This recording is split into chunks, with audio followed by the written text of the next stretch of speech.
Hey guys, it's Alaina with The Organized Money and welcome back to my channel.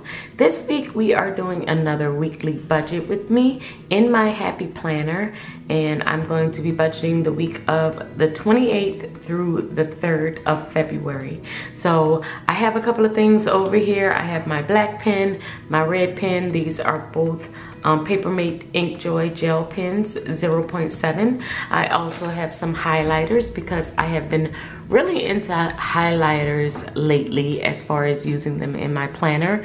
So these are the mild liners.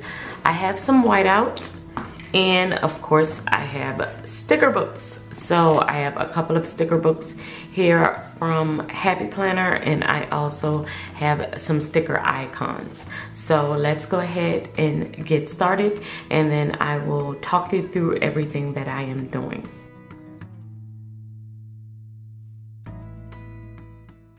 So I decided to go with the color green to decorate this week's budget with me, and I'm going to start by putting down my colorful boxes. These boxes are from the Colorful Boxes sticker book from Happy Planner, and it is my favorite sticker book to use for my budget planning. I like to set aside because I like to put in my titles of different things that I want to keep track of during the week. The other thing that I like to do is to also add inspirational quotes, because that just keeps me focused and keeps me inspired as I am dealing with our money throughout the course of the week. Now, usually I keep a half sheet and I keep track of all of my weekly expenses on that half sheet, and then I will keep track of our income, bills, and expenses throughout the entire rest of the week. This week, I decided to switch it up and add in all of our expenses on a Monday, and that is usually because we don't get paid until Tuesday, and so I wanted to actually use more of my planner. I felt like I had a lot of white space in my planner, and so I wanted to be able to write a little bit more in there. So I decided to add my expenses in the very first box. I just wanted to try it out and see how it worked for me.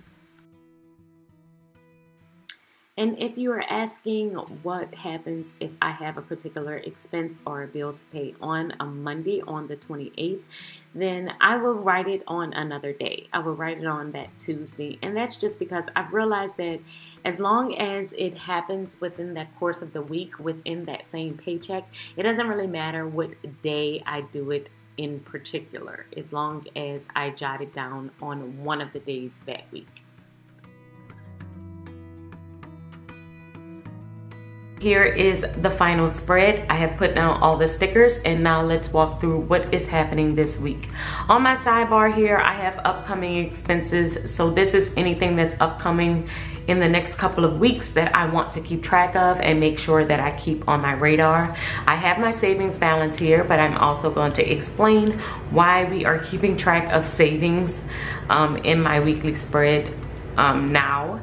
In my expenses, I decided to put all of my expenses in the first column, in my Monday column, because we usually get paid on a Tuesday. So instead of doing a half sheet, I just decided to put it under Monday to see how it works out.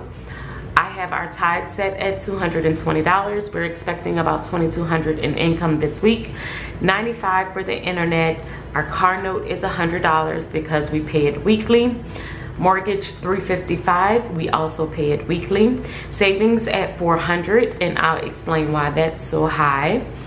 Our credit card, we're paying it $220 this week.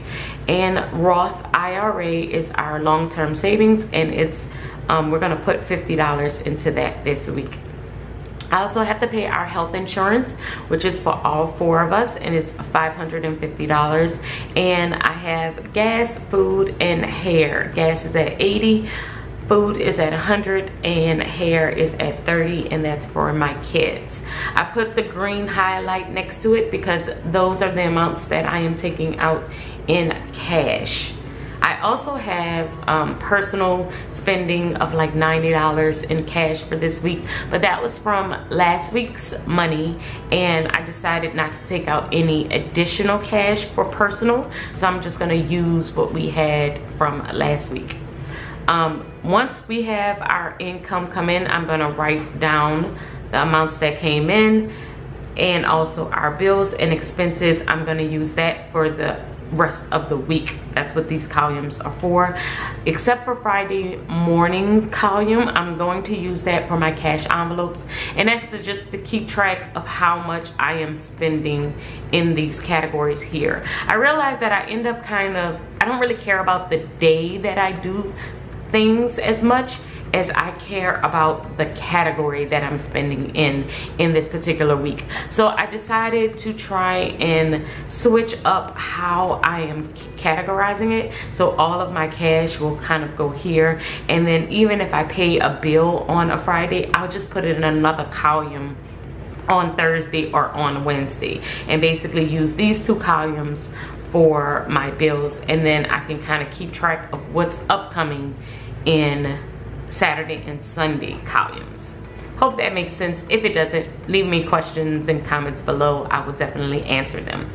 On Saturday, I also have a no spend tracker because we are going into February also with no spend, and that is because I currently had a big repair come up this upcoming week with my car, which wiped out my sinking funds. You know, I keep about $1,500 in sinking funds in my short-term savings, and we basically had to clear it out because we had to cover a car repair expense. So with that being said, we are going into February and having a no spend month, and I'm going to increase our savings to kind of replenish our sinking funds and increase our and keep track of the savings balance to see when I can get back to my 2,000 short-term goal of my sinking fund account. So that is basically what is going on this week. I hope that everything that I've talked about made sense. I hope you like this budget with me. If you enjoyed these videos and you want to see more like it and see my thought process of working through our budget, make sure that you like this video, give it a thumbs up. That lets me know that y'all want to see more of these types of videos. Don't forget to follow me on Instagram, guys. It's at The Organized Money, and I will see you in the next video. Until next time, guys. Bye.